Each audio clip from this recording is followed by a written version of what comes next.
And it looks like we have initiative set up. And it looks like this is going to be the Thunderdome #1, the finale, the final battle for the championship. We have in this fight, in the top left, Gdieckhaus, who I like to call House, playing the Priestess, and playing in the bottom. I'm sorry, it was the top left. What am I saying? The top left is Gdieckhaus. Ha! All these cats jumping over my keyboard. Just one cat, but you know. Anyway, so Gdieckhaus is in the top left, playing the Holy Priestess, and in the bottom right we have GW playing the Necromancer. This is a battle of light versus dark. This should be an interesting fight, and I am looking forward to it. One of the big things that initially when I look at this is I think Gdieckhaus, or House as I'm going to call him, has the advantage right off the bat because most of her spells does extra damage against the Necromancer's creatures, which generally when you think of a Necromancer, you think of it's going to be creatures because honestly not a lot of people go solo Necromancer. It's not a suggested thing. Anyway, looks like we are just starting up. It looks like House got the initiative, and I'm not sure who won that, but looks like they both have already planned. They're all set up here, and we're ready to go into round 1. So here is round 1, and they're asking to start, just making sure everyone's good. I'm good on my end as well. They're just asking to make sure the stream's all good. And here we go. It's Gdieckhaus with the House with the initiative, and let's see what he's planning on doing. And both of these mages have really shown some interesting openings. You have we've seen GW do I believe it was the harmonized Libro with a meditation amulet and a battle forge. And we've seen we've seen House do the Battle Forge and Mantle Crystal openings, leading into some buffed up champion angels. So we're going to see a lot of flying creatures come out and really start to out of House. And honestly, a lot of the things that GW has can't deal with flying. But the advantage that GW is going to have is he's going to be able to endure a lot of punishment from House's creatures, and they can dish out that punishment too. Now the advantage of the Priestess being here is that any of that poison conditions, such as the tainted zombies, things like that, she can just take away with her normal mage ability. And it looks like they both have a Battle Forge in the round 1, and looks like House going with the Mana Crystal to buff up that mana, while GW has the Libro to get that extra mana and that extra action. So we're going to see in this round, we're going to see GW really spend. He's probably going to get the Meditation Amulet so that he can use both of these spawn points. These are not easy to keep going, and you really need to dedicate a mage's full action in order to get it. Or you can see a lot of harmonizes. I'm guessing it's going to be something like Zombie, Meditation Amulet, Harmonize on the Libro. And I think out of House, we're going to yep, and here we go. So we're in deployment, and immediately we see a Meditation Amulet come out of the Battle Forge, and a Venomous Zombie come out. Oh, interesting for GW. And the reason why this is interesting is because the tainted conditions she can remove with the normal ability. So it's not as good as normal. And out of the Battle Forge for House, we're going to see an Enchanter's Ring come out. Again, going for the economy play here. And we've seen House do the champion angels, like buffing up a guardian angel with cheetah speed, lion savagery, bear strength, and going in for tons of hits. This Enchanter's Ring really allows for that to be a lot cheaper and a lot more effective. And it looks like we're moving in passing on quick casts, and GW is going to use this Meditation Amulet, and he is going to get an extra 3 mana so he can keep these two guys going. We're probably going to see him use this quick cast and harmonize this Libro, and maybe not. We might not. Unless he has leather next round, that could be it. Looks like House is looking up Lumbering and Resilient. If he has questions, he can always ask us. But I don't think anyone's listening. This is actually I don't think anyone in this match is listening right now. But it is on a delay, so it's not like it's on delay, so it's not like they can really hear it and know what's going on.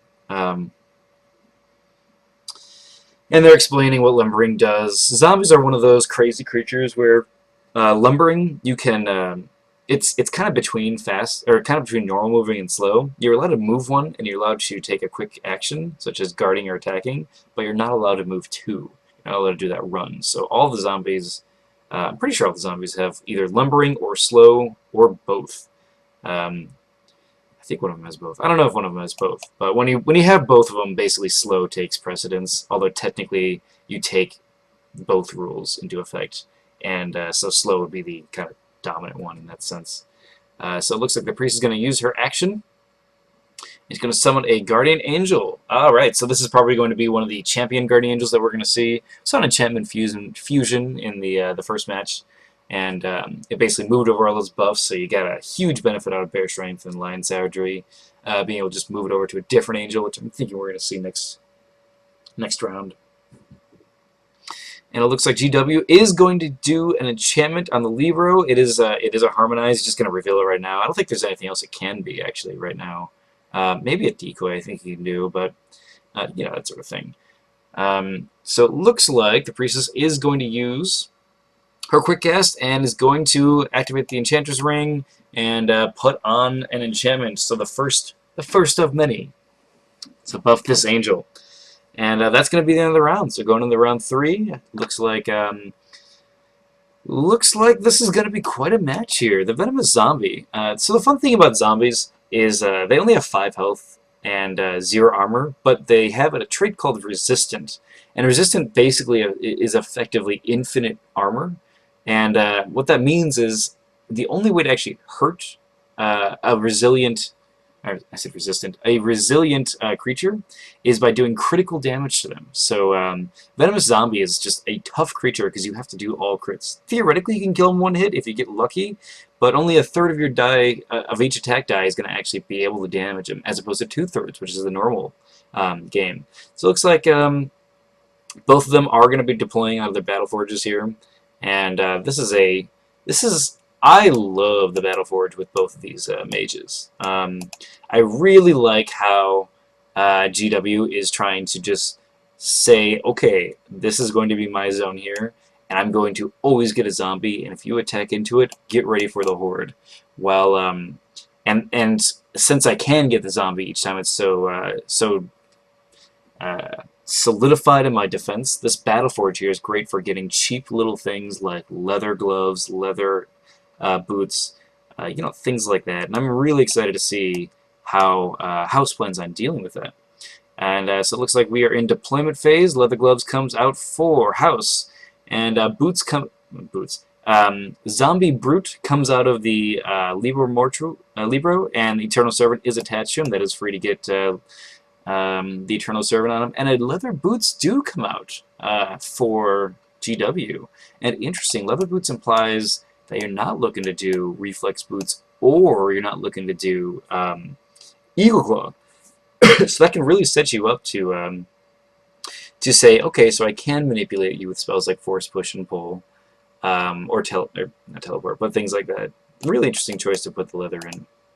It looks like both of them are going to skip their quick casts, and we're going to see another Guardian Angel come out for House, and that leaves 2 of them. This is an awesome opening. I really like House's opening for this.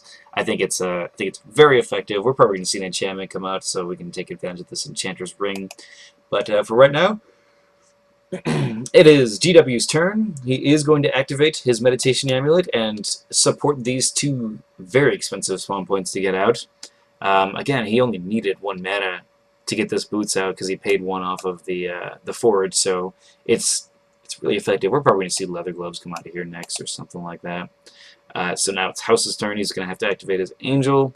And so the question is he going to start advancing, or is he going to stay put? And this is a big question now, because wherever he goes, he is going to move down. Okay, so he moves down, and this now puts him... Oh, and he guards. So when you guard, you land. So now, theoretically, he could be in an attacking position if someone, you know, pushed this zombie along. And this also is a big deal because now he's in curse range. I'm gonna drink some water here really quick. Alright. And it looks like we have... And it looks like we have House giving enchantment onto his champion angel, while GW gives an enchantment onto himself, and that's going to be the end of the round. And a lot of setup for this. I really like how this is going right now. There is no clear victor. We have 2 creatures out for both guys. You know, this is kind of the dynamic that's happening right now. The Guardian Angel is going to have to choose if they want to engage these zombies or not. And as I said, a lot of zombies, they're all resilient. And so the question is, can you do enough crits to kill these guys? And if you don't, the next question is, can the zombies get past the defense of all of these angels? And that's going to be like a big thing, because basically, they're both have a probability of not actually hurting each other at all, and that could turn into a match where he's trying to hit him, trying to hit back, doesn't actually do any damage, things like that. And it looks like that's going to be what kind of match we're going to see. I know House has a Samandriel in the deck, and I'm really curious to see if he's going to cast it soon. He is saving up. I mean, he hasn't really saved up any mana, but we are seeing something get deployed out of the Battleforge, so we probably won't see Samandriel anytime soon. GW is, of course, doing the Battleforge and the Libro, getting both of those guys out, and man, I'm really impressed with just the action efficiency that he's doing. He's going, all right, you're not going to attack me? I don't have to do anything but my normal routine. And, all right, so it looks like they have both planned. Maybe GW is done. He's probably really considering. With 13 mana, he probably doesn't have that much to do with. It's probably just, what sort of enchantment do I want to deploy face down, if anything. And we see another Zombie Brood. Very good creatures to come out. And Leather Gloves coming out. That only cost him 1 mana because he had 1 in the Battleforge. Great little armor combo with the Battleforge. And we see Leather Boots come out for House as well. So both of these mages really gearing up for some, you know, basic armor. We're seeing a great little... Oh, man, you know, I love what both these mages are doing. They're really setting themselves up great for the mid-game, which we're heading into right now. And so it's first quick cast. Looks like GW is going to pass on his first quick cast. Probably doesn't need to do anything. He has 3 mana. He doesn't have to do anything. That isn't a, you know, teleport 1 zone range or a force push range. So that is an interesting amount of mana. And I think House has to think, what are you going to do with your quick cast? Because you could manipulate a movement somehow. And it looks like everyone passes on their quick cast. This is just feeling the water here. That's what's going on. Nobody wants to go in this no man's land. This is a scary place to be. And it looks like GW is just going to say, alright, fine, I'm going to meditate and get more mana out of this, because your mana crystal is nothing to my meditation amulet. Sure, it costs full actions, but I don't care. And it looks like it is House's turn. Let's see what House is going to do. House spends his action marker. He has 11 mana. Can't cast too much, but curious to see what he's going to do. Alright. And this is one of those things I think where he's going to retreat. Okay, this is an interesting choice. So the question is, who is getting stronger right now? I'm guessing that House retreated because he wants to go and just get all of his creatures and all of his buffs out and say, this is the strongest I'm going to be. Now I'm going to move out. And he does reveal the Hand of Bimshala. A great versatile temple that's very cheap. It does everything you want it to do. It is so good. And I think it's one of these things that Hand of Bimshala, since it's so versatile, it can give House a big edge that he's going to need in order to compete against this zombie horde. And again, I think this is going to come up to, can they get crits? Can this dodge happen? This is like a very iffy situation. And these little buffs is what House is doing to say, I am going to get these crits. And I'm interested to see how GW responds to the, I am going to get past your dodge. Because I don't think there's any way to give these zombies unavoidable attacks. So if these guys choose to guard, there's just no chance for these guys to be like, well, I get through your guard, you know, that sort of thing. Unless GW has some sort of knockdown or surging wave or something to get these guys to be slammed or incapacitated of some sort. Um, and that's kind of the dynamic that both these guys are kind of like thinking about right now. And GW is going to add guard markers, so he is going, alright, you can attack my zombies one at a time if you want, but I'm still going to be good here, just meditating away. And I just kind of imagine this necromancer in the center of the zone meditating, and all these zombies are standing around him like, guess we'll just guard him. I don't know how zombies know how to guard, but they do. Guessing they just kind of stand there and something comes over, it just kind of, you know, like limps over to the enemy and is like, yeah, you're scared of me because I'm a zombie. Because who wouldn't be afraid of seeing a zombie in real life? Honestly, that is a scary thought. And it looks like House is going to have another enchantment on this Guardian Angel buff. And I'm guessing what's about to happen here is he's going to go moving in, Cheetah Speed, Lion Savagery, Bear Strength. He's going to kill one zombie. And then I'm guessing we'll see a quick cast next round before, and that's going to buff him with an Enchantment Transfusion.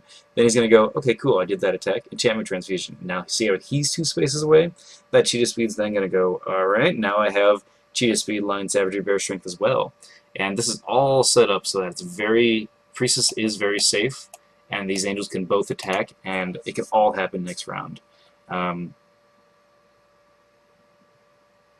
it looks like the Necromancer is going to spend its quick cast and is going to give a curse. This is a smart move. I love that he did that. And I'm guessing these guys are just going to guard or something like that. If he chooses to move forward, whoa, no, he didn't. He's just going to guard. And this buff could be Enfeeble, it could be Poison Blood, it could be Ghoul Rot, it could be a lot of things. I'm guessing it's something to slow him down. And I think that is everyone's... Oh, nope. Is this creature's action still? Okay. What are we going to do? And House says, thinking. Man, that is a tough choice, because this curse could be anything. If it's a Maim Wings... Okay, so if he chooses to move over, and then a Maim Wings gets revealed, all these zombies next round just go blah, blah, blah, blah, blah. You know, they're sitting around guarding, but the minute that something comes along, they're going to be like, yeah, we're after you. And these guys are bloodthirsty, so once you do a little bit of damage, and if they're in a zone, they kind of have to do that extra damage, which means the guard is going to go away. And this is a big move. He has a lot of things to consider here. You know, the advantage he does have is he has initiative next round. So even if it is a Maim Wings, he could just next round just move one and dispel it. The question is GW, would he wait until after planning and then reveal it? So if he plans a Seeking Dispel, so if House plans a Seeking Dispel, it becomes ineffective. These are the sort of little mind games that I think House is considering. And I was talking to House earlier, and he says that he's considering bringing this deck out to Mage War's Gen Con this year, the Gen Con tournament. And I'm pretty excited about that, because looks like he's going to remove the guard token off the Angel, not move him. Oh, he is going to move him. Okay. So he is flying. And the question is he going to guard him? And we will see if he guards, because if he guards all these... No, he's not going to move. The Angel is afraid of moving, I'm sure. I'm sure the Angel's like, you want me to do that? I don't want to do that. And again, if it's a Cheetah Speed, Lion Savagery, and a Bear Strength, he doesn't have to move. It doesn't make a big difference. And the fact that he considered moving in the first place makes me think one of these isn't a Cheetah Speed right now. Because he considered it. And that tells a lot of things. And we're in the final quick cast. And already seeing guys prepare. House, what are you doing? And that is going to be the end of this round. As I said earlier, House is making this book, and he said he wants to bring it to the Gen Con tournament this year, which if you're near the Indiana area, and this is a YouTube video, so this is probably already done, but in 2 weeks is Gen Con 2015. And hopefully we see some great matches like there was last year. This year, Arcane Duels, a little group that I'm part of, we're going to actually record the tournament, And so we're going to be able to bring all those games to people live, which I'm pretty excited about. And I think a lot of people would love to see the championship of Gen Con in a video. Let's see, what is this sorry about? Okay, cool. Yeah, he just House just didn't change the phase, and GW was like, let's change it. And upkeep, nothing's happening during upkeep, so they're just gonna have to change it as soon as they're done. And this is a tricky phase. We see GW with 14 mana, and he can easily just keep getting out, all these creatures. He's out of leather right now, and that means that this Battleforge is probably going to be something else. I think he's out of leather. I don't think there's any out of leather. And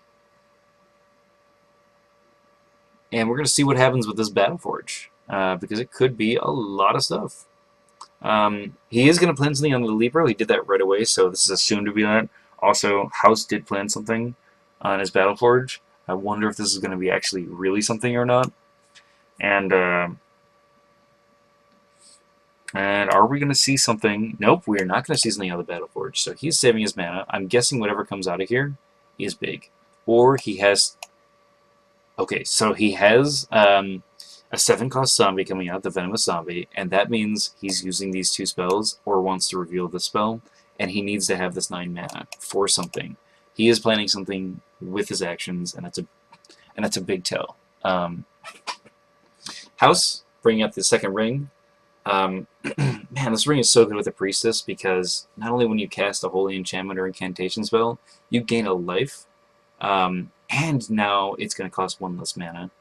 And, if it's an enchantment, it costs 2 less mana total. So that's going to be a big deal when he starts revealing some holy enchantments or things like that. Okay, so because he had the quick cast and during deployment he did not reveal it, this Seeking spell does go through. And I think this is one of those lessons that I think a lot of people are trying to learn, and that is during deployment, start revealing things that you want to have in the field. It's possible GW doesn't really care that much about it, and he wanted him to waste this action doing that, so now he could do something else. But if there's a curse that you want to have out, there's no point in waiting until the creature activates as a gotcha moment. You might as well reveal it during deployment, because if they plan to Seeking Dispel like what you just saw, it's so much cheaper for them. And now you can see Gdieckhaus with the 13, instead of what it would have been it would be down to 10, which that can make a difference. And here it comes. Lion Savagery. Cheetah Speed, and are we going to see a Bear Strength come out? And I think the reason why he revealed both of these is he's going GW. Are you going to go after anything? And the Guardian is going to spend its action marker. The guard marker is going to go away, and he's going to move in here. And he has to attack the Zombie Brute. That is troublesome. The Brute, it has 10 health, resilient, so he has to do 10 critical damage in order to kill this. And even... Well, you know what? The nice thing is GW doesn't have the mana to use this Eternal Servant, so if he does manage to kill the Zombie Brute, it is going to die. And this is one of the few creatures that aren't, or zombies that aren't pests, so this guard is going to go off. As I said, I think this zombie, he just kind of like, he's bigger than the other ones, and the other ones guard, and they kind of like walk over like, oh, I'm going to stop you. But this guy, he's like so big you can't ignore him lumbering and walking in a weird way. Let's see what happened. Now, of course, because he is Eternal Servant, this Brute is going to get Piercing 1 back, so this 1 armor isn't going to mean anything. And the Hambim Shaw does melee +1, so we're going to see 3, 4, 5, 6 dice come out of this. And if we're going to see a Bear Strength, that would go up to 8. Yep, and there's the Bear Strength going up to 8 dice of damage. And, oh no, only rolls 2 criticals, and that's 2 crits. And, of course, ignoring the 4 normal damage because of that resilient and 4 blanks. You know, it always feels bad when you get blanks, but, you know, if this was a normal one, that would be only 2 blanks. Still statistically not average. And this Brute is going to make the attack back at him. And it looks like the Guardian Angel attempted to dodge and failed to dodge. And with the Piercing 1, he is going to deal a total of 2 damage to him. So the Guardian Angel takes 2 damage, and that is how that happens. It looks like Sharkbait's trying to quiet now. Oh, jeez, that's my desktop. Don't look at my desktop. um, anyway, so basically 2 damage was dealt to both creatures, and it removed the guard off this zombie brute. And I'm sure House is looking about like, oh man, what did I just get myself into with this? This is not bad. I would consider this just a this happened kind of thing. But the question is, what does GW have that could bring this angel down? Because if he has a quick cast or something like that that brings the angel down, and here it is.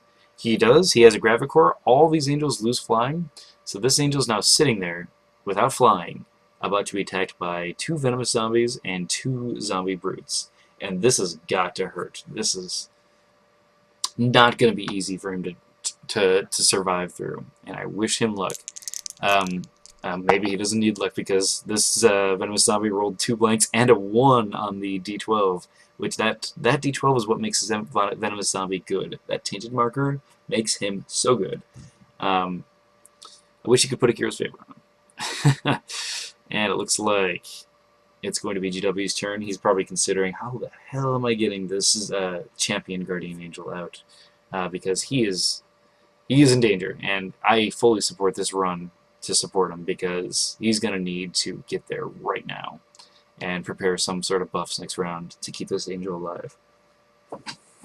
Yeah, Gravicore is a promo that is coming out in Domination, so it's going to be one of those exciting little cards that can be used in all official tournaments as well.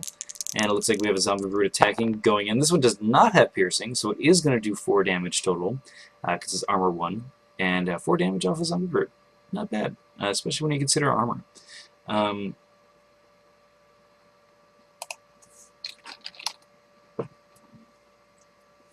And House just saying, hey, is Gravicore a promo? And we're just saying yes, and it is going to come out, as I said, in Domination, which, if you haven't heard about Mage Wars Domination, definitely check it out. I've done a few Arcane Duels videos on them, and man, that game is so fun. It is just a blast to play. And this Zombie Brute, the Eternal Servant, is going in, and he's going to do all critical. Not that it would have mattered because he has Piercing 1, but man, another 4 damage going to this angel. That brings him up to 10. And I'm sure this Necromancer's sitting there right now like, I could just punch you right now.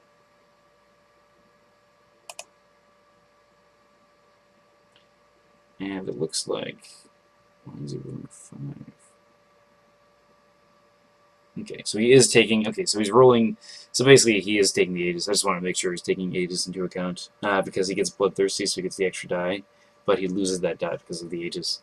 Man, this Aegis is just not working. And so the Guardian Angels, the Necromancer is going in, he's going to attack him with 2 dice. All he needs to do is 2 damage, and he gets it. He gets 2 normal, so even with that armor, it goes right through and kills that Guardian Angel. And I'm sure House is just upset about this, losing that Guardian Angel because of that Gravicore, but it was 4 zombies just mauling, and then the Necromancer just like, oh, we'll finish this. And that is a big loss for House. He just says, that's game, and I think he might be right. GW is probably going to win because of this, because now we see the Priestess, he's already in range. All these Necromancer has to do, GW, is just have a zombie frenzy and then just, bah, we're all going to run at you no matter what. And House giving up already. That's unfortunate. I think, I mean, I know he has Salandriel. That could definitely help him. He is not dead yet. Gravicore is a big problem for him, though. I'm not sure how he's planning on dealing with it. And, you know, when you're a competitor and you lose something big like that, it's important to note that you haven't actually lost the game, and if you can steel yourself and try to make a comeback somehow, it's better than just giving up. Because so far, House hasn't taken any damage, but he's already considered himself lost. And that, I think, is a big... It's one of those big, like, oh man, he feels really bad, and I think we're not going to see any planning cards come out of him very quickly, and that's kind of why we've seen him, like, he's gonna bring 2 out very fast because right now he's like, I don't know, I'm gonna come back from this, and I'm really curious to see if he's gonna keep using on this Battle Forge. Now something very important to keep in mind is he has 2 armor. Um, all these guys don't really have piercing. I mean, the Eternal Servant does, but their bloodthirst is what's gonna make it happen. So Hand of Bimshalot giving him an additional, or giving House additional armor on his mage can actually be a big deal because that'll put him up to 3. And he has the Battle Forge here. If he has a chestplate, man, going up to 4, and you could have 5. Most of these zombies here aren't going to deal any damage to you. These tainted markers here, they are the things going to hurt you the most, and you already have a defense that can't be taken away for that. So it's not that this game is over. I really think that GW needs to figure out how he's going to win, because he has a huge advantage right now. But I think House needs to figure out just how basically to make a comeback in general, because he's behind. And we're seeing nothing come out of the Battle Forges, it looks like, from GW. Whereas House is still considering, man, he's taken a long time to plan these cards out. And that is a telltale sign that he feels like he's given up. But I just want you to know, House, if you stick through, you can still win. Those angels, they can do a lot. Not to mention, if you have any attack spells that are holy, they also do a lot. Alright, so it looks like... Yeah, it looks like GW is still considering a lot of options. House is done. He's not going to deploy anything out of the Battle Forge. That's really interesting. I'm really curious, actually, why he decided to move in like that without an enchantment transfusion, because I know he has one, and I would have loved to have seen him, as that angel was like dying, just be like, enchantment transfuse, so he didn't lose all of those as well. I'm a little curious why he didn't cast that in the first place, because I think that would have been one of those spells that's like, alright, everything is good now, and I have a security, I have a contingency, so if you do kill me, great. Maybe he wasn't worried about them dying. I mean, you know, even if this wasn't... because I know House is probably thinking, crap, I wasn't aware of promos. Even if this wasn't here and it was a main wings on him, he still would have died. Like, there wasn't going to be... There was no chance that he was going to survive that anyway. And all Gravicore did was just make it easier, and so you don't have to take as many main wings. But it costs a lot of spell points to get. Because for every Gravicore, I think the Necromancer can take 4 main wings. Because I think main wings is level 1. I could be wrong about that, it might be level 2. But I think it's level 1. House says he's done, and I think right now GW is considering, should I end this with Zombie Frenzy right now, or should I just keep buffing myself up? And that is a... I mean, the thing is, this is... What GW is thinking right now is, man, I am ahead. How do I keep my lead, or do I just finish it? Because there's always that inkling where it's like, you should have just killed him sooner. Why are you just sitting there just playing with it? Like, just kill him. But at the same time, if he does decide to try to kill him right now, like he has a Zombie Frenzy, and he fails, he can look back at this game and go, I should have just kept buffing myself. I had a huge lead. Why did I waste that? Looks like no deployment is going to happen. No quick cast phase is going to happen for GW, and House is considering his quick cast, and he's going to pass as well. And it is now House's first creature action. He is going to spend his Necromancer's action. He's going to move 1. Will we see an enchantment? Oh, we're going to see a wall come down. Interesting. The Priestess can't run unless he has some sort of teleport or force push. This wall is awesome. This is going to ensure... Can't cast it this round, Zombie Frenzy, but this is going to ensure that those zombies are going to get where they need to go. We'll probably see 2 zombies go here, 2 zombies go there, and just secure this whole house. So that when Zombie Frenzy comes out, they could just be like, swarm wherever you are, it's going to happen. Unless, of course, the House decides to move. Because if House decides to move his mage, he should go anywhere. And House preparing the Force Hammer. Nice choice. Really interesting. And, I mean, this wall prevented the Angel from leaving as well. So, hopefully House can get lucky here. He's going to have 8 dice. And he deals 3 damage. Oh, man. It has 4 armor, so it is not actually dead yet. He needed that extra bit of damage. Let's see. He rolled, what, 8 dice? You know, that wouldn't have actually killed it statistically. So, you know, it's nothing like the dice were bad or anything. He should have done like 1 or 2 more damage. And it looks like he is going to use his main action to enchant and buff this angel. I'm guessing this angel's going to try to kill the Gravicor as soon as it can. If this is a Bear Strength or Lion Savagery, it'd be a good choice. Where are my crazy rolls? House, of course, against Theazarus one-shotted a Blood Demon with one of his champion guardians, and just one hit KO, and that set the game last time. And now I think Kiro's taken that away. Although sadly, it's really about that big of a deal. And oh no, it looks like GW has planned a force push. Oh, he's gonna force push the Angel. Interesting. I wonder why he's doing that. I'm actually, so it looks like he wants to just swarm this Angel, but the Angel can just move over. I think if he would have force pushed, oh, he probably doesn't want to Gravicor to die.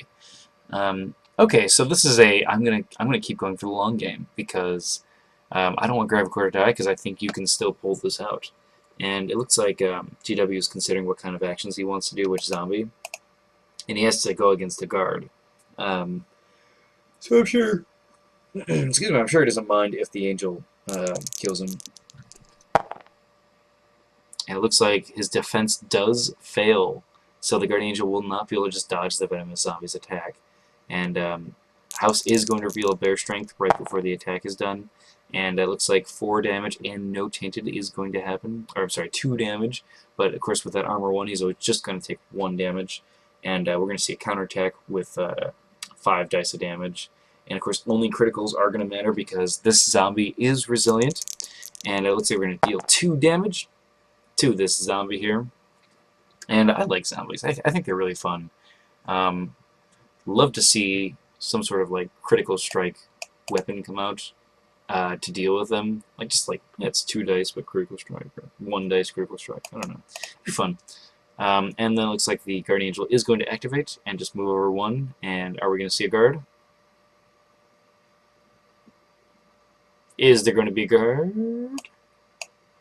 Guard? Does it have to?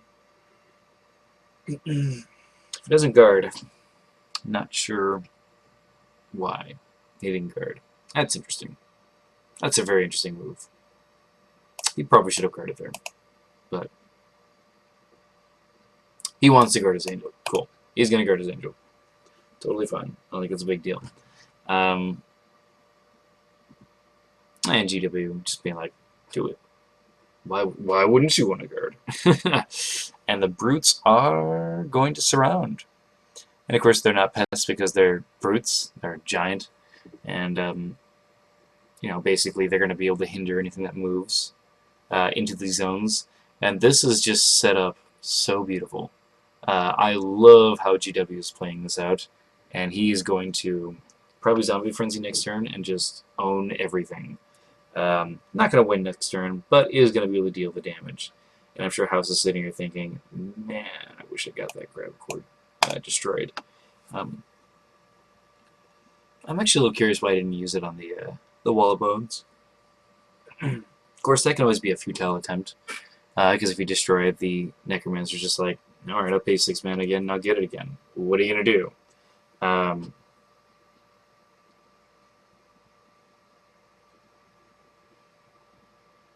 And it looks like we are moving on to the next action. Man, this bone wall being here means that Battleforge can't get to him. I'd love to see the Priestess move down so that Battleforge can start giving me more armor. Because, as I said, I think if this Priestess just armored up more, these zombies aren't going to be able to do as much damage as House thinks they're going to be able to do. And looks like GW is just going, all right, I'll put something on my Battle Forge again. It has 3 mana on it. I can do all this. I really would love to see a zombie frenzy here and just a mass swarm of zombies. And House is thinking, I got 13 mana. I don't think I got this. And they're both just planning right now. And there's not much more, I guess, to look at right now. I'm kind of curious to see what it's going to take for House to win this, because, I mean, 13 mana, he doesn't have a lot to work with. Okay. And they're just going to plan right now.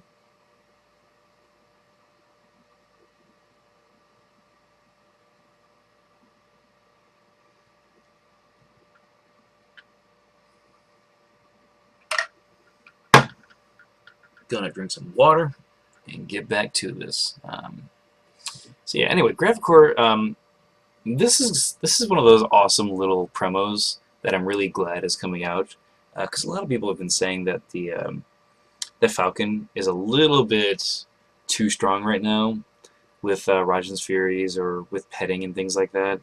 Like anything, or Lion Savageries, because anything that can take away that ability to get that charge bonus nonstop is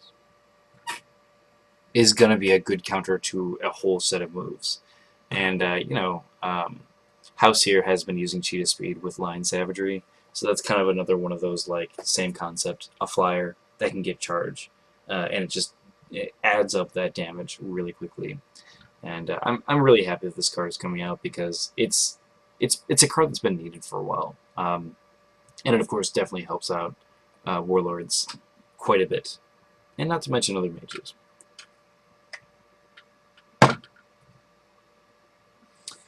Okay, so it looks like this planning phase is going to take a little while. I think what's happening right now is House is not very confident in what he's doing, and it's really showing in the fact that we haven't seen, the upkeep phase change yet. No planning cards have come out yet. Oh, a different card is being bound to this Battle Forge. Okay. I wonder if this is a Mage Wand with a Zombie Frenzy on it. The advantage here, of course, is that House has initiative, so that could be a problem that GW is trying to consider. It's maybe why I changed it out earlier. A really common thing that I do personally is when I have when my opponent has a Battle Forge, I actually like to just put Dispels in my hands, because I know they're going to get an equipment, and if it's that one equipment I don't want them to have, I'll just be like, you don't get it, whatever. And if we end up being even at the end, then I know I at least use my dissolves properly, because there's so many times that, like, you want to use a dissolve, but you kind of messed up the way you did your reactions, so you have these weird buffs that don't really work the way you want them to. And I love just having dissolves in my hands when it deals with this. Although I don't think that's going to help House a lot right now. And we see House, moving cards back and forth from his deck, and I think that's he's probably considering, do I want another Force Hammer or something to deal with that Gravicore. All right, so we're in deployment. So it is going to be an Elemental Wand. That's an awesome piece of equipment. If he's going to buy an Acid Ball of that, I would fully support his choice to do that. And of course, GW has an enchantment on him. So does House want to take a risk and try to dissolve that, and it being a nullify? That would be awful. And House is going to skip on his quick cast, so we're probably going to see GW just use his... Oh, nope. It looks like House is going to use his quick cast, and we're going to see what that is going to be. And he is going to try to dissolve that wand. He's going to take the risk. Is it going to be nullified on GW? Is there a nullify? No, there isn't. So, he had a Flame Blast. Oh, good choice. So the one gets dissolved, and that brings House's mana down to 8, and that's a big question what he's planning on doing with that. So this is not a nullify. Huh. I kind of am curious what this is. Um, anyway, we're moving into creature actions here. It is House's main creature action. Curious to see what he's going to do, how he's going to use Bimjala. Would love to see armor go down on the Priestess, because he's about to take a lot of damage, and that armor could save him 4 or 5 life, which is a lot. Looks like House is going to enchant his Guardian Angel.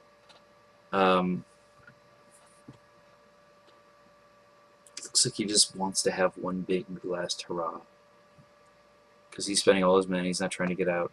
He's just spending it. Looks like Venomous Zombie is going to move in and attack the Guardian Angel. Guardian Angel does get a dodge if it wants.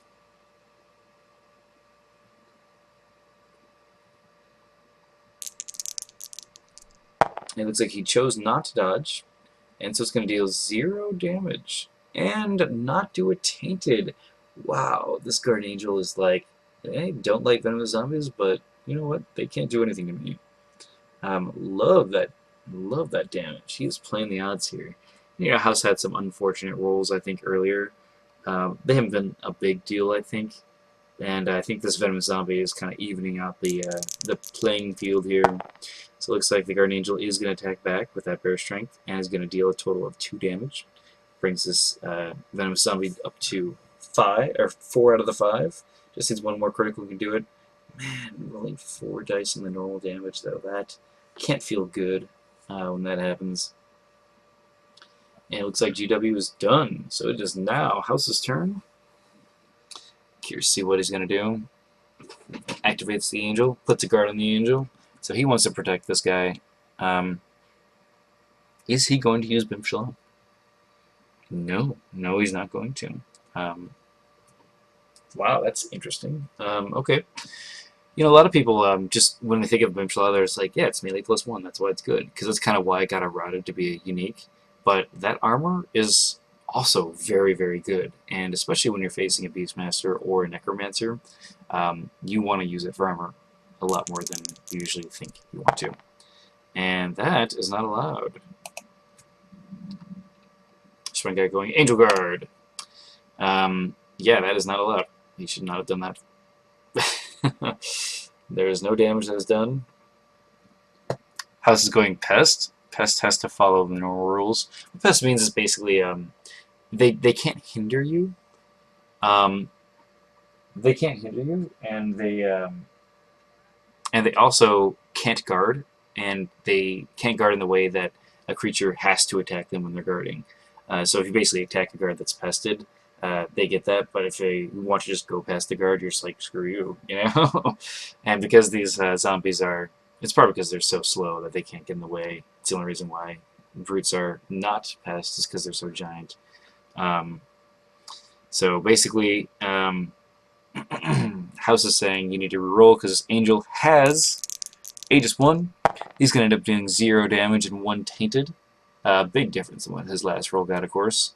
And that tainted is a big deal. But of course, the Priestess can just get rid of it, so it's not as big of a deal as it normally would be.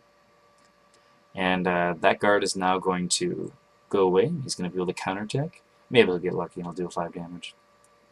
5 crit damage. Sweet. Would like that. And here comes that counterattack. Counterattack. Do I have Counter-Strike? Yes. Or can I hold it? No. No, you cannot. You have to Counter-Strike right after you get attacked. That is the rules of the game. Again, I'm really disappointed that you didn't get a chance to use this Hand of Imshallah. You know, even just using it to, you know, get a melee +1 on a guard. It's not bad.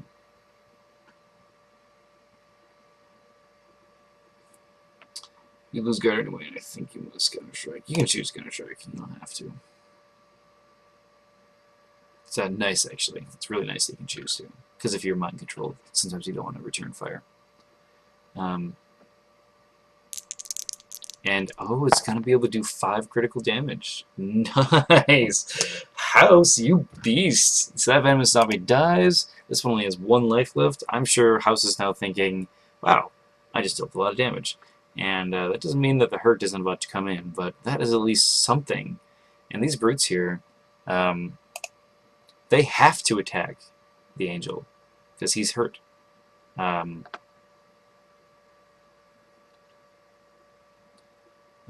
So they have no choice. I mean, this damage here is... The fact that he got that tainted is almost a curse, because he's like, man, he got it, you know?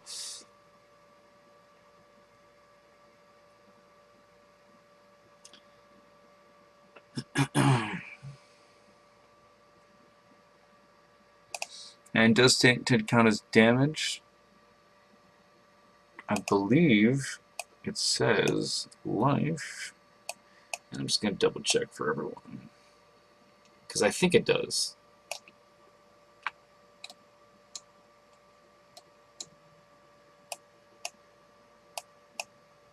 Let's see here. 3 damage. Yep. So it's going to be a total of 1, 2, 3, 4, 5 dice. 5 dice total. Because the brute is going to go in, he's going to get bloodthirsty because of the tainted, and then he gets 6, so -1 because of the ages. And this is not the Eternal Servant, so it does have 1 armor to deal with. And and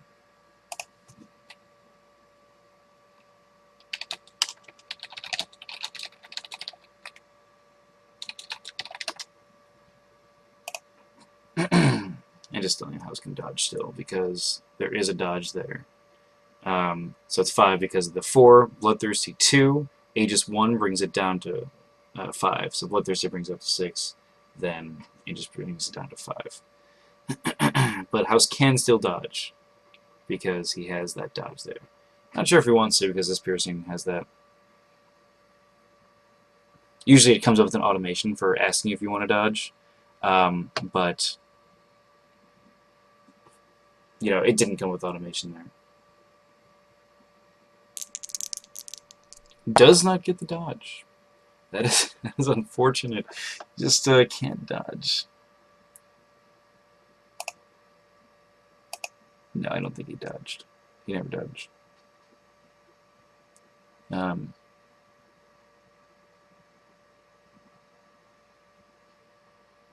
That's 5 damage.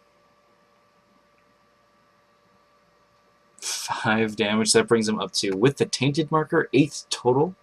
So that means he's going to only need 4 damage left, and he dies. And of course, this brute, if it chooses to go up here, it has to attack the angel. There is no choice, so even if it wants to go and try to kill the mage now, it doesn't even matter. And it looks like moving over, this zombie brute kind of moves over this giant brute, and this other brute's like, I gotta squeeze in here, do this damage. And here he comes, here comes the giant brute. Will he fit in this little space? Oh, you want kind of squeezing through the walls near the brute.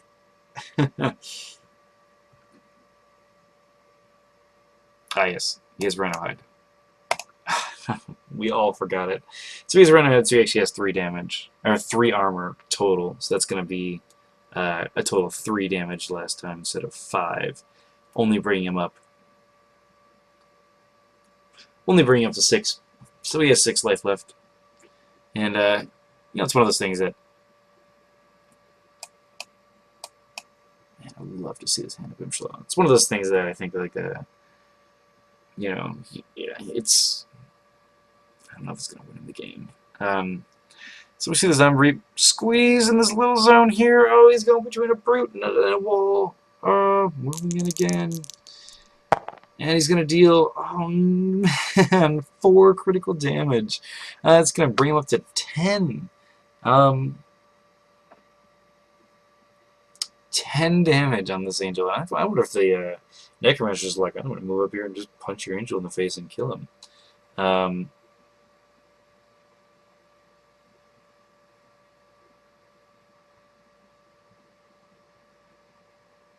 Yep. So it's going to go up to 11. Because the Eternal Servant, he has piercing 1. It's going to be 5 total, so he's going to go up to 11. So he only has 1 life left. Man, if I was this Necromancer, I'd just run up and punch him. I think the Necromancer punch the last angel in the face to kill him. So this Necromancer's like the finisher. He's like, I love killing angels. And are we gonna see it? Oh man, I would love to see a Necromancer get 2 Guardian Angel kills in one game. Please do it. Please do it. Huh? Yeah, he's probably considering. He's probably considering how awesome it would be to just get that Necromancer to kill 2 Guardian Angels. Both of them buffed, I might add. I mean, granted, he probably won't actually. I mean, statistically, he won't kill him, but all he needs is 1 crit. He's gonna get 2 dice for it. 2 dice, 1 crit. He's gonna use his his main action. He's moving in. Oh yes! Please get a critical. Please get a critical. I would love to see that happen.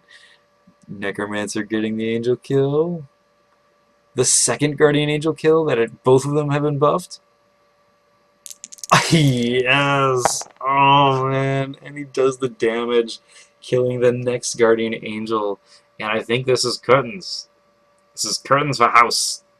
All these buffs also gone. That's so unfortunate.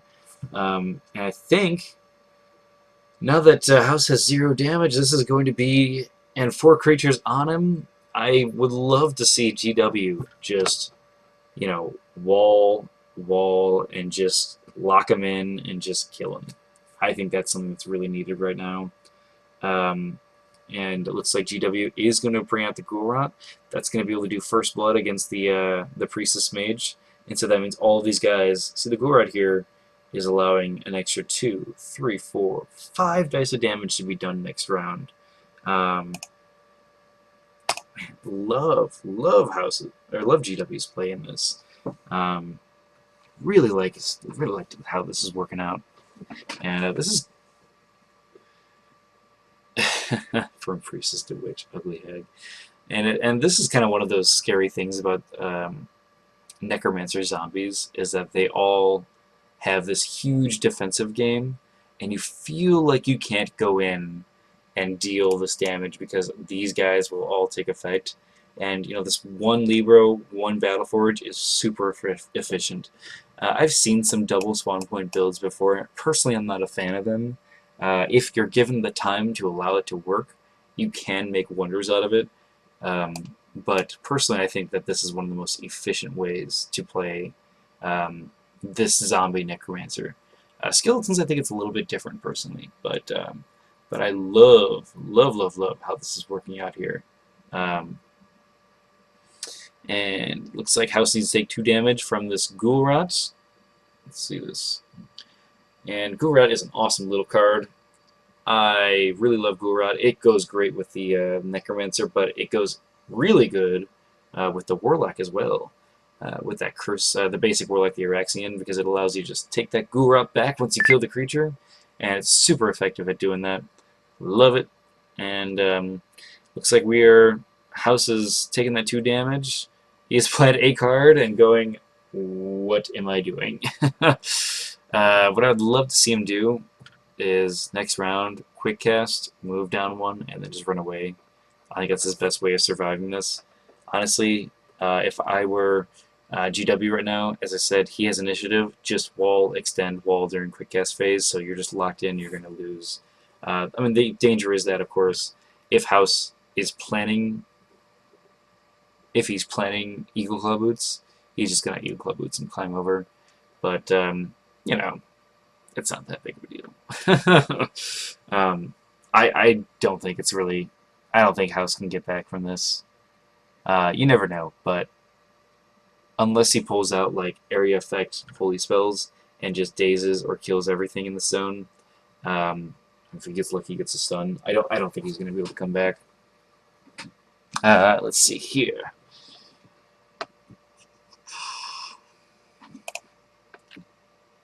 And I'm going to let them plan and get some water really quick. Hope you guys are enjoying this game.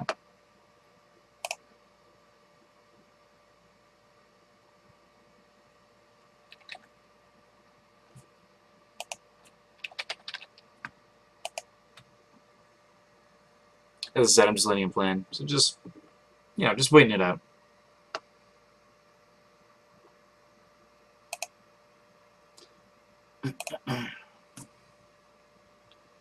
Okay, so it looks like GW is going to be playing something out of the Libro, and he has 6 mana on it, so might as well. Um, by the way, one of the fun ways of dealing with Libro, especially when it has a Harmonize on it, is just dissolve it. A lot of people say it has cantrip, and that's why you shouldn't dissolve things. Um, but I mean, it doesn't have cantrip. It has lose 3 life. So you spend 10 mana, and basically you're saying you're not going to have the spawn point anymore. And if you want it back, you're going to have to pay 3 life. And if they choose to pay that 3 life, um, honestly, just put a dissolve in your hand next round, and just dissolve it again next round, because it's a game where you just make them use their entire mana base to get the Libero out, and you just deal 3 damage to them each time. I think it's a super effective way of dealing with Libero, especially when they have Harmonize. So many times I see people just not touch Libero, but it is a big, big target. And it looks like we're moving into deployment. We are going to see another zombie brute come out. Man, that is brutal for House to see, I'm sure. These zombie brutes are so hard to kill, and I'm sure he's looking at this just like, can't do it. And it looks like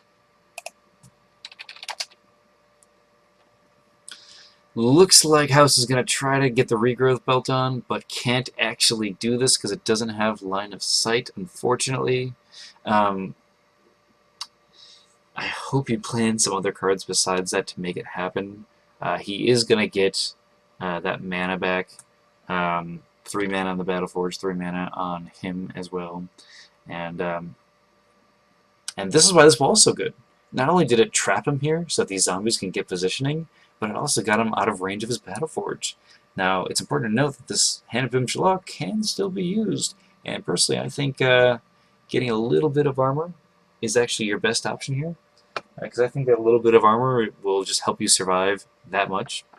And I am curious to see how much damage is dealt this round. I don't think the game is over this round, but I think House may end up taking so much damage this round that he might give up. I would love to see some sort of Acid Fall or Rust come out of GW and try to get rid of this 2 armor, because 2 armor is not that hard to get rid of. He might be trying to avoid it because the Priestess can just get rid of Corrodes very easily. It looks like Priestess is going to spend her quick cast and is going to enchant herself with something. Could it be a Rhino Hide? Could it be a Regrowth? It could be a lot of things. Love to see a Rhino Hide out of this. Chia Speed would also work, although it's a little bit late. Oh, Divine Intervention. Love that. And she is getting out of there. A little curious why she went all the way down here, because she's out of range of her Battleforge. This would have been a fine spot, or this here. But House is really thinking, I can make this game keep happening. And I love this card. That is literally what's going on right now, this picture. It is just, it may not be a demon, but there are a bunch of zombies sitting here. And he's like, bah. Gotta love it. That's gonna be,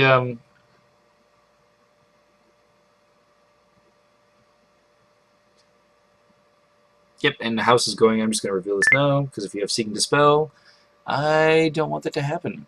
And, oh, it looks like House is going to use this Vim-Shalak, hopefully to heal, because he only has 2 damage.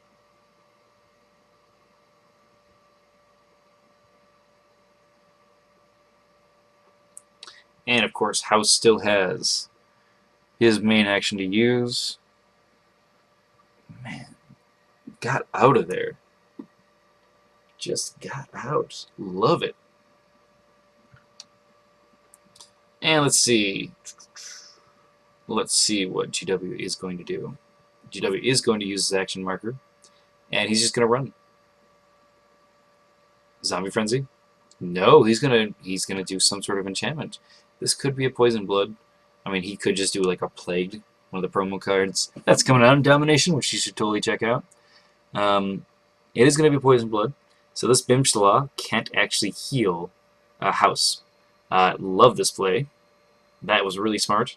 because he wants this little bits of damage that these guys can all get their bonuses. This was a very good move for GW to do.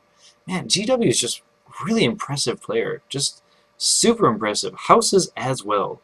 The way he played the last game just turned out very well. If you haven't watched the House versus the Azurus game, I would definitely suggest checking it out. You cannot target the Priestess. He is range 2.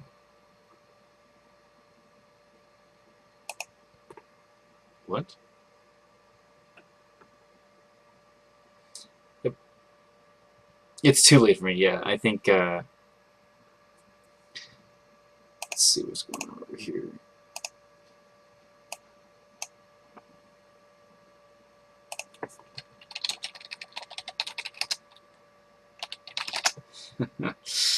You know, seeing some people are...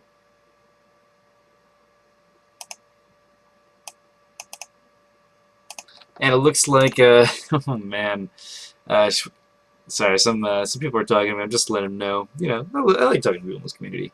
You may hear that. That's just people talking to me.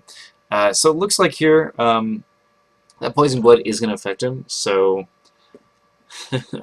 this could be a crazy game of basically how am I going to catch you, and I'm not really sure.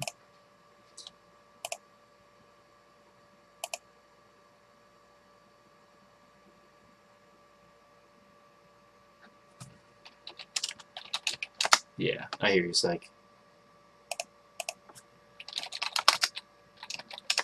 And I've been hearing that there's some streaming issues. Sorry about that, guys. I hope it's not that bad. I've been trying to make it better. I mean, I increased the frames per second and try to do all that. And it looks like I'm dropping some frames. Sorry about that, guys. You know, I think I just need a better CPU, to be honest. And it looks like all the zombies are just going to be moving. They are moving out. Moving. And we're going to move into the next phase.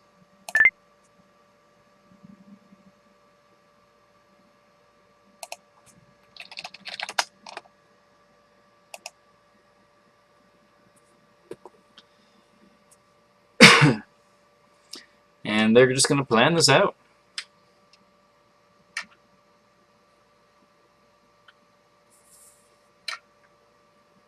I'm just going to drink water because I've been talking a lot.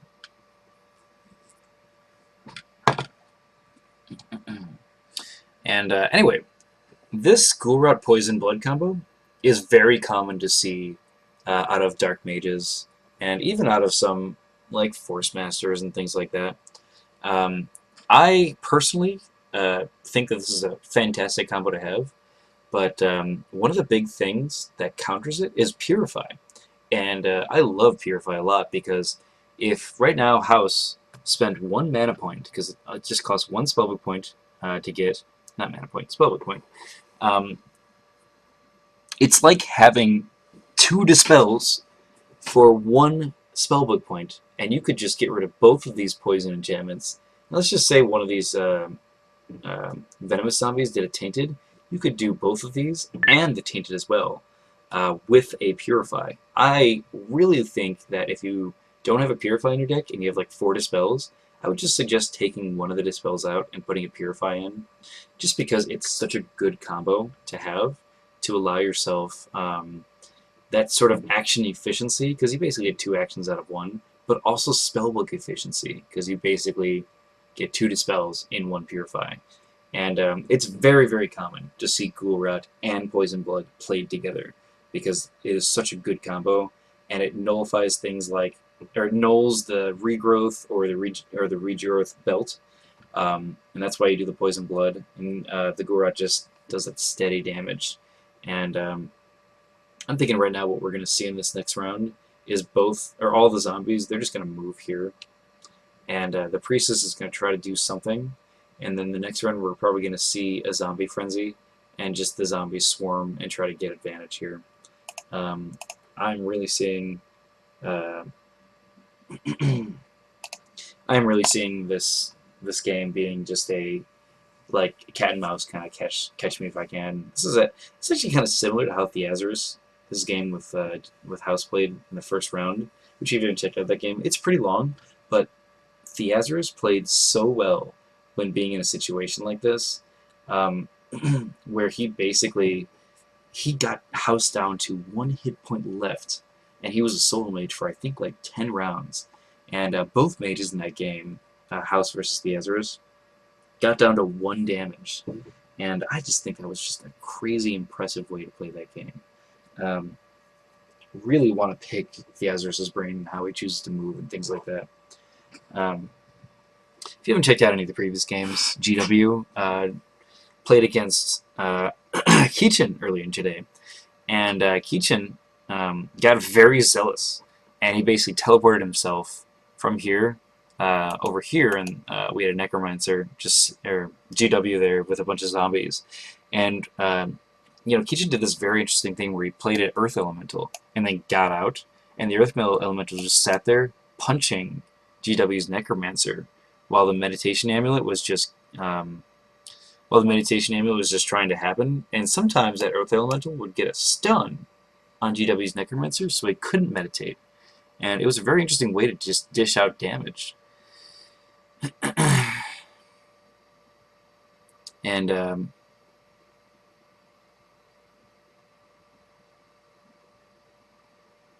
he's saying it takes 2 more damage. Not sure what from.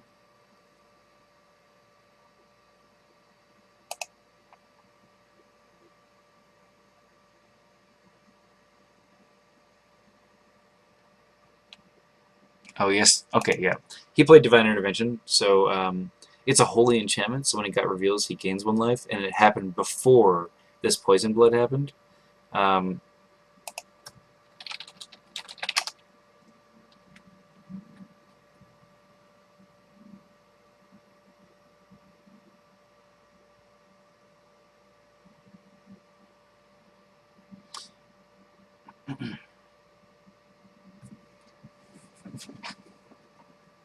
So basically, this Poison Blood happened after the Divine Intervention, and so he never gained the life from that.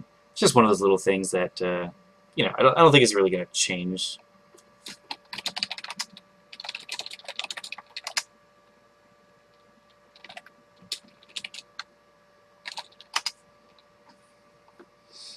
And so he just gains a next life. And I really love how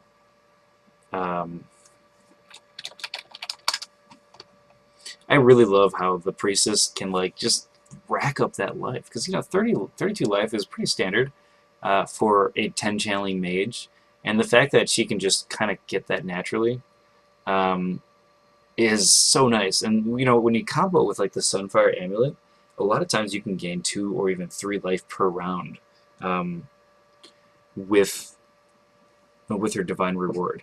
And I was talking earlier about Purify being with both of these.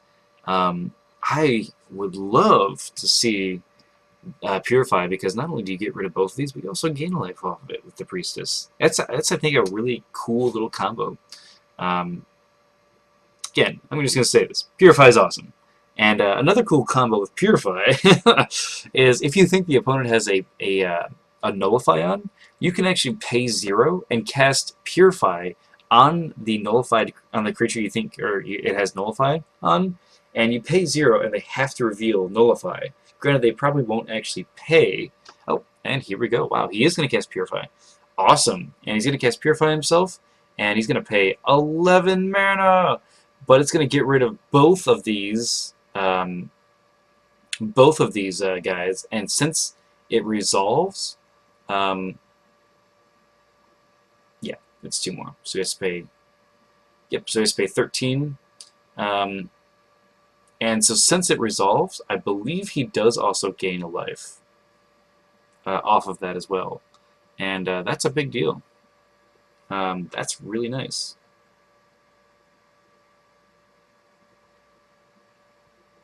Yep, and Schwinn saying it's -1 from Ring.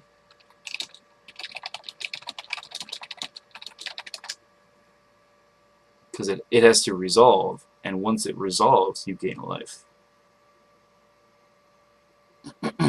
Little thing. Little thing to keep in mind.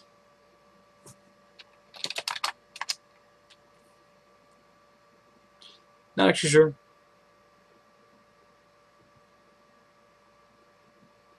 Cool.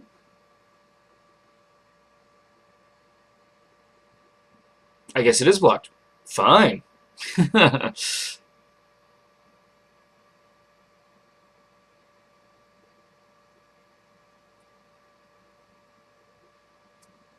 Because basically the thing is, it has to be cast and resolve.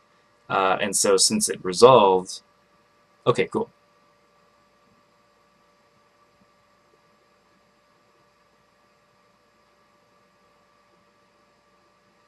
Yeah, because I think it happens at the same time. So technically Poison Blood blocks it at the same time that you get Divine Reward. So it just sort of like... It happens all the same time. You're like, ah. I think that's what's going on.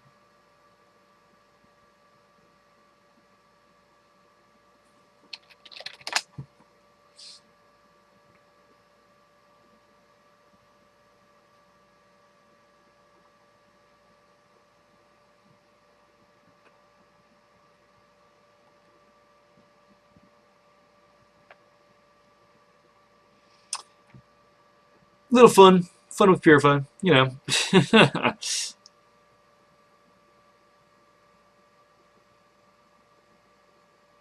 Okay, so we're going to see the quick cast happen from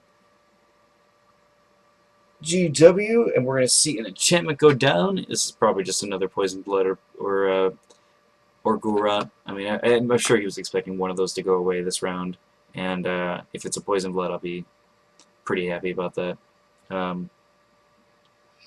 Because that's an awesome move. Gotta respect good moves. So it looks like these zombies are just going to start mulling their way over. I don't think he should have actually passed here. I think he should have probably just activated this and tested the waters to see if this is a Poison Blood. Because one healing versus using whatever this spell is, I'm sure is more important. If he has a healing spell. I don't actually know if he does. And he's just, I mean, GW is just going to keep moving all these guys over. And Zombie Frenzy is going to activate. He's just going to get anywhere he wants. This is just a solid little barrier he has here. And I really like what's going on with it. And I've heard I've been dropping frames. I hope it's not too bad for you guys. Priestess is going to activate the action marker. What will she do? She's going to move 2.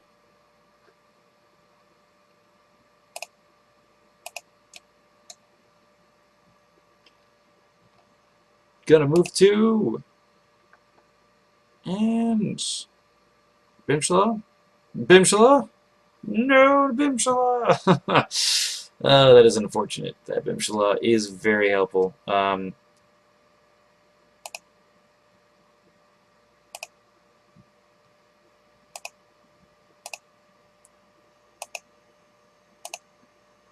Okay. Wanted to use Bim to heal. GW says okay. Yeah, and this is, of course, a friendly little game, so... You know, he's going to try to use that Bim to heal, and we're going to see if it's a Poison Blood. It is not a Poison Blood. Pretty happy about that. And that is very nice.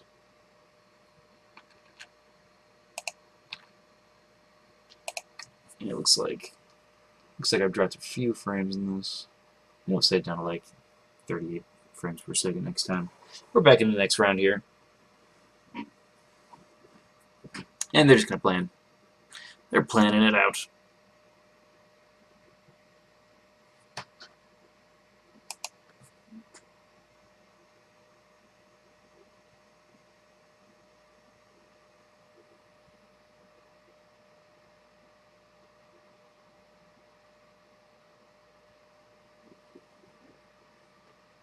And again, I think what's going to happen here is basically we're going to see this zombie probably go into attack first, and then he's going to see if, and the house is going to see if GW wants to use the zombie frenzy, because basically GW has a 23 mana right now, and he's just thinking, I'm just going to cast everything that I possibly can. We saw something go here. This is probably just something expensive, because why not cast your expensive good equipment right now just to ensure the game? mean, as I said, he has 23 mana. We're probably just going to see him just keep getting creatures out and keep, or not creatures, we're going to see him just keep zoning house and just slowly get to the point where he's going to kill the priestess pretty fast. And of course, the interesting thing about this whole thing is GW is blocking the Battleforge for House, so House can't get anywhere over there.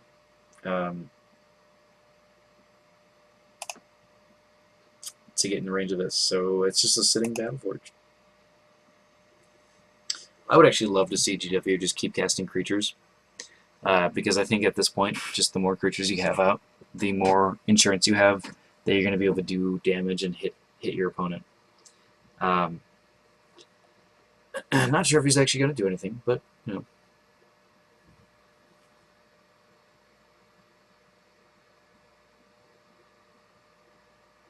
Okay. Looks like he thought he was still cursed, but he's not.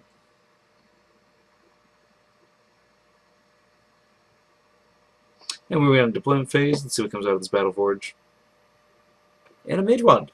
Okay, so he's probably just planning on teleporting the house just so he gets in range of all these zombies. And I'd love to see some sort of nullify happen for that, if he has it. I'm not sure if House has it. House is just playing to survive. Just playing to survive. And it is, of course, GW's Mage Wand action. He is going to activate his quick cast. What will he do with it? And we see a teleport come out of this Mage Wand. He's going to target a house, bring him right to this zone here. And I don't think House is... I don't know if House has any teleports in his deck, but if he doesn't, he's probably going to die. I mean, as I said, I think one of the best things that House could do is just give himself armor with his Bimshala, and that 3 armor is going to be enough. The nice part... Hang on 1 second here.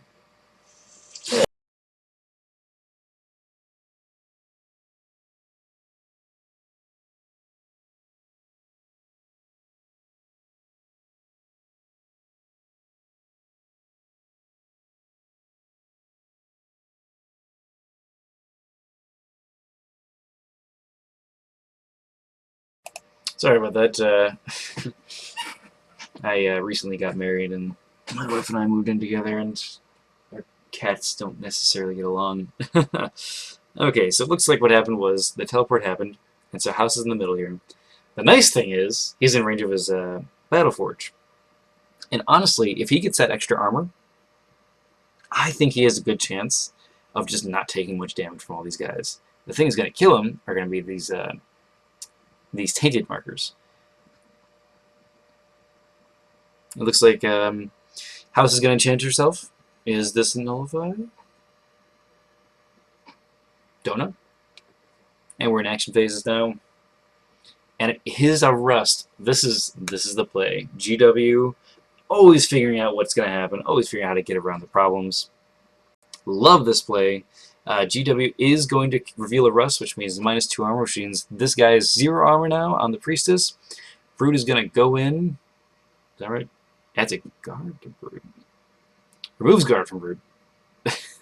Okay, so it looks like the Eternal Servant's going to be the first one that attacks.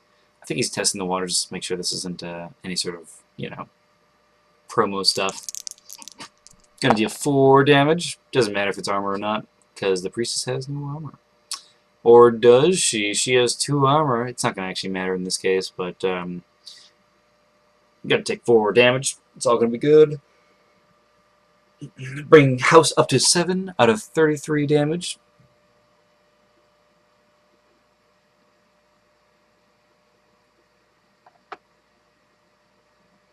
And it is now House's turn. What will House do? Love that reveal of Rhino Hide. That's just kind of one of those statements. It's like, just don't mess with me right now. Please don't mess with me. Gotta love the Rust versus that Rhino Hide. Such a cool counter card. And the fact that Rhino Hide is nature and Rust is water means the Druid has a cool advantage when it comes to armor. And House is going to pass, and so that means it is the Zombie Brute's turn. And it looks like this Zombie Brute, he's like, it's my turn. He's going to lumber on over. Just take a big claw. And with 2 armor, that's going to make 5 damage, go down to 3 damage. Would have loved to have seen this Hand of Imshala activate 1 armor and then House just move up 1. And he's going to pass again. Oh, what is he planning? I think he really wants to do something with his main action. I'm not actually sure what he wants to do, but I think it's going to be good.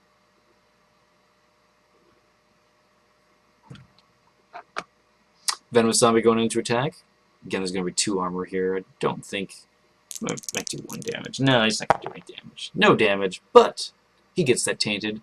This is why this creature is so good. Those tainted markers are so good. Man, tainted marker, it just stacks up really fast. And I just think that Venomous Zombie is one of those like staple creatures that you bring on against, you know, Beastmasters and priests and priestesses and things like that. Zombie Brute's gonna walk in. Gonna walk in and just 6 dice of damage. Probably get around 4 damage here. And he does 3 damage. 3 damage on that priestess. This is just racking up. And the Necromancer's sitting here going, you're gonna have to move now. What are you gonna do? And I'm curious, actually, what House is planning for this whole time. Because, you know, if he would have had that extra armor, it would have saved him more than the 1 life. I think it would have saved more than 1 life. This game, maybe it wouldn't have. And he's going to move 1 to the right. Interesting choice moving to the right. He's targeting Gravicore. Interesting. He really wants to get rid of Gravicore. And he's going to succeed in getting rid of Gravicore. Dealing 4 critical damage to that guy. It's going to bring him up to 7 damage. Gravicore does die. So now what? Let's see. Next round, House is going to have 23 mana. So that means he can cast a Legendary Angel. And I wonder if he's thinking Simandriel or something like that is going to happen.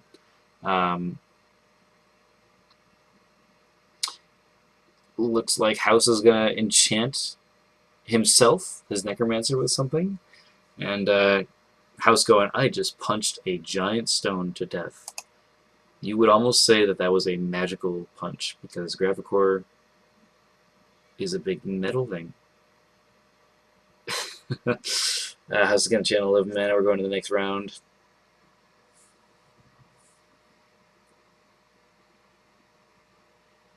I want to see if he's going to bring anything off that Battleforge. I'd love to see some armor come out, because Legendary Angels only cost 21, and so if he has an armor that costs between 6 and 8, that's a solid little thing to bring out. That gives you a good turn, because you can withhold or withstand all this damage, and at the same time, you get a creature. And that's House's kind of best action if he wants to get back in the game right now. And I'm gonna go away really quick. Gonna get some water. Be right back.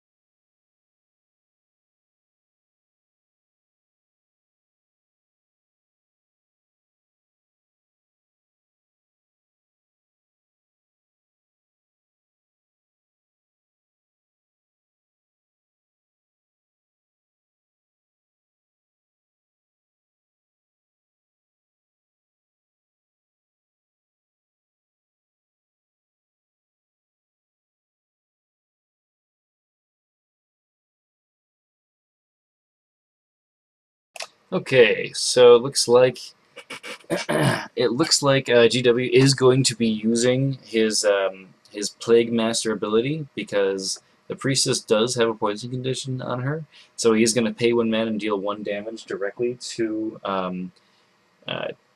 House's Priestess, and that's just a really nice little move just to kind of ensure that you're dishing out that damage.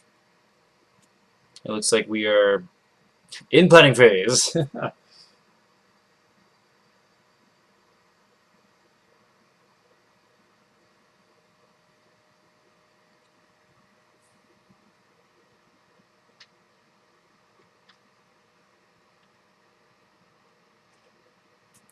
Get some more water.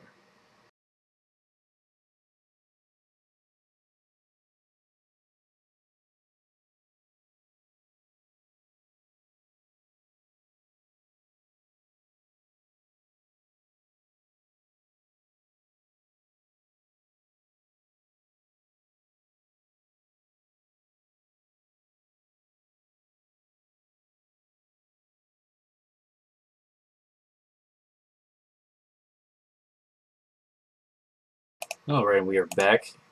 And it looks like we're moving on to deployment phase. It looks like that Dragon Scale Halberd is going to come out, costing 6, and it had 6 mana on the battlefield itself, so it's free.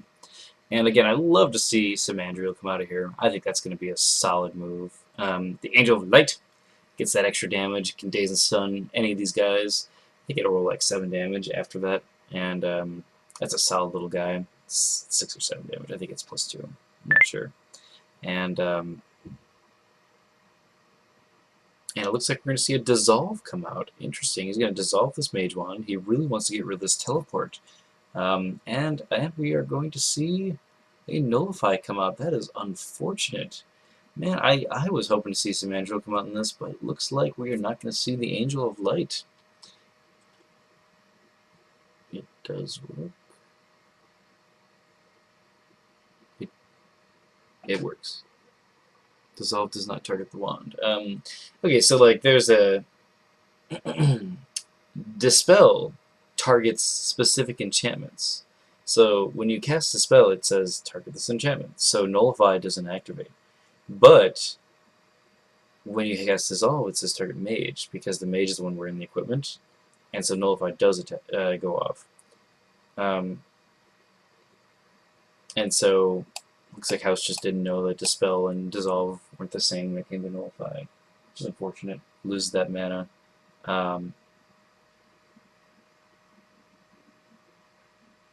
It's unfortunate. I think House is saying he felt dazed earlier. I think it's one of those like, I didn't read anything because I'm feeling out of it.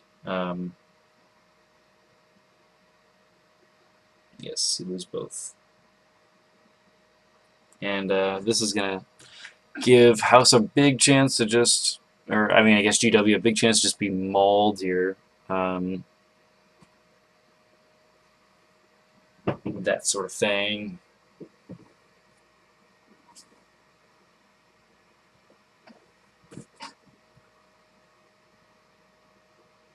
Yeah, it looks like House.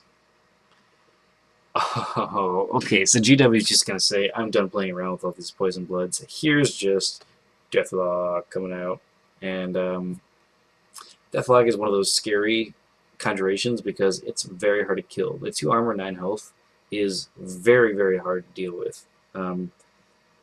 Force Hammer doesn't kill in 1 hit. You have to Acid Ball, Force Hammer, things like that, and you're just like, oh, this thing needs to die. I mean, all it is just a floating head on an altar that has spikes at the bottom. It doesn't seem that hard to kill, but apparently if you chuck a giant boulder at it, it won't kill it.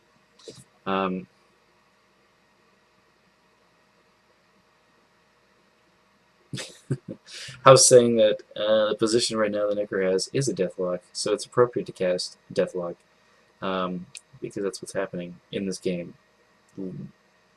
Priest is probably going to just be reanimated into one of these zombies. I imagine that all these zombies are probably mages at some point. You know, come back as his own little personal army. And it looks like Bemshala, he's going to add 1 armor to himself. And oh, so he is going for an angel after all. He cast Guardian Angel. Huh. Wonder why he chose Guardian over Angel. I mean, that's like 3 dice difference and a chance to daze and stun. I guess he really wanted to get this wand off. But if he wasn't planning on moving this round, it's interesting. So he's about to take a bunch of damage. He has 2, 4, 5 armor right now. So, you know, he's He's going to be pretty good. Unless, of course, you roll all criticals. Tainted Zombie, or the Venomous Zombie does move in. Does not get the Tainted marker. So that's good, but it still takes 2 damage. And, you know, this damage, it creeps up. So he's just gonna sit there and just pile on the damage. And, again, with 5 armor on the Priestess, he's probably looking at that being like, I can't really deal with this, but hopefully I get crits. Let's do it. And, you know, that's just how you deal with it. And, wow. Okay, well, I guess you don't need crits when you deal 6 damage. With 5 armor, he's going to take 1 damage. It's not a lot, but, you know, it's something. Moving on, I guess which one will attack next? Next Brute, going in with 6 dice of damage. And against 5 armor, let's see what happens. Looks like he's going to take 3 critical damage off of this one. Okay, so 3 crits go down. And the last Brute walks in. This one is piercing 1, so it's effectively the Priestess has 4 armor here against 6 dice. We'll see what happens here now. Big claw attack, dealing 8 damage with that 4 armor. He has 5 armor, but piercing 1. He's going to take 4 damage total, bringing the Priestess up to 24 damage out of 33 life. Gotta love this action. And what will the Necromancer do? Necromancer gonna punch. I'd love to see him just punch. Can't kill him this round, but you gotta love punching. And, you know, whenever my mage punches, I always feel really good because I'm like, you are literally taking your fist and just, I have all this magic, but the most appropriate response is just to use my fist. You gotta love that.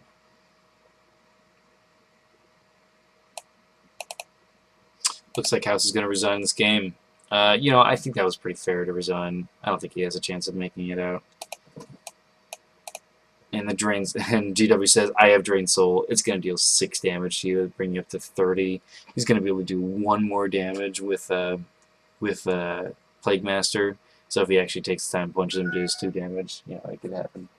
That sort of thing can happen.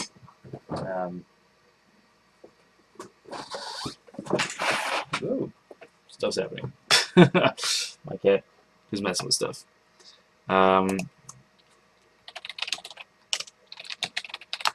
And that is going to be that game. Hope you guys enjoyed this game. I'm going to stop streaming here. Congratulations to GW for winning the first Thunderdome tournament. Again, we had a Thunderdome beta tournament. That was a great little guy. But hope you guys enjoyed this game. Hope you enjoyed the whole tournament. I can't wait to come back. I hope we can see some more players, see some more talent come out here. Really, just great games. There were some great games in this, and I'm glad that the internet now has this skill base out there. You guys have a wonderful day. Thank you again for joining us.